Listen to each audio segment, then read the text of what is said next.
Hello buddies, ഞാനാണ് നിങ്ങളുടെ സ്വന്തം താടിക്കാരൻ. ഞാനൊരു വീഡിയോ പോസ്റ്റ് ചെയ്തിട്ടുണ്ടായിരുന്നു ഇൻസ്റ്റാഗ്രാമിൽ. അത്യാവശ്യം കുഴപ്പമില്ലാത്ത രീതിയിൽ റീച്ച് വന്നൊരു വീഡിയോ ആണ് കേട്ടോ. 1,00,000 മേലെ വ്യൂസ് വന്നിട്ടുണ്ട്, അത്യാവശ്യം ലൈക്കും കിട്ടിയിട്ടുണ്ട്.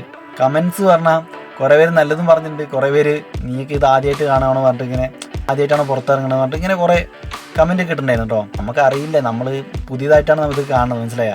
ഇവിടെ കർണാടകയിലേക്ക് വന്നിട്ട് ആദ്യമായിട്ട് കാണല്ലേ. റാഗി മുദ്ദയുടെ വീഡിയോ ആണ് ഞാൻ ചെയ്തത് കേട്ടോ. റാഗി മുദ്ദ പറഞ്ഞാൽ റാഗി പൊടി വെച്ച് ഒരു കളി ഉണ്ടാക്കും, റാഗി കളി അല്ലേ, അതാണ് സാധനം. അപ്പോൾ അട്ടപ്പാടിയിൽ മാത്രമേ ഞാൻ അത് കണ്ടിട്ടുള്ളൂ. അത് ബാംഗ്ലൂർ വന്ന് കണ്ടപ്പോൾ എനിക്ക് അതിശയമായി തോന്നി, ഞാൻ വീഡിയോ ചെയ്തു. ഇന്ന് ചെയ്യണ വീഡിയോ എന്താ വെച്ചാൽ ഈ റാഗിയുടെ ചെടി കാണാത്തവർക്കായിട്ടാണ് ഇന്നത്തെ വീഡിയോ കേട്ടോ. നമുക്ക് റാഗി ചെടി കണ്ടാലോ. ഞാൻ ബാംഗ്ലൂരാണ് ഊബർ ഓടിക്കുന്നത്, പക്ഷേ എനിക്കൊരു ഇൻ്റർസിറ്റി ഓർഡർ കിട്ടിയായിരുന്നു.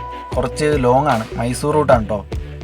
മുഡ്ഡപുര കരേനഹല്ലി അങ്ങനെ ഒരു സ്ഥല പേരാണ് കേട്ടോ. അവിടെ വന്നപ്പോൾ ഒരു നേച്ചർ ലുക്കാണ്, അടിപൊളി വൈബാണ് കേട്ടോ ഇവിടെ, നൈസ്. എന്തായാലും ഞാനേ ഇവിടുത്തെ ആ വൈബ് ഒന്ന് കാണിച്ചു തരാം. ഓക്കെ ബഡീസ്, ഈ കരേനഹള്ളി എന്ന സ്ഥലം ബാംഗ്ലൂരിൽ നിന്ന് ഒരു 40 കിലോമീറ്റർ ഉണ്ട് കേട്ടോ. ഇവിടെ നിന്നും ഒരു 110 കിലോമീറ്ററാണ് മൈസൂരിലേക്ക്. മൈസൂർ ഹൈവേന്ന് ഒരു 5-6 കിലോമീറ്റർ ഉള്ളിലായിട്ടാണ് ഈ സ്ഥലം ഉള്ളത്. എങ്ങനെയുണ്ട് ബഡീസ് റാഗിച്ചെടി?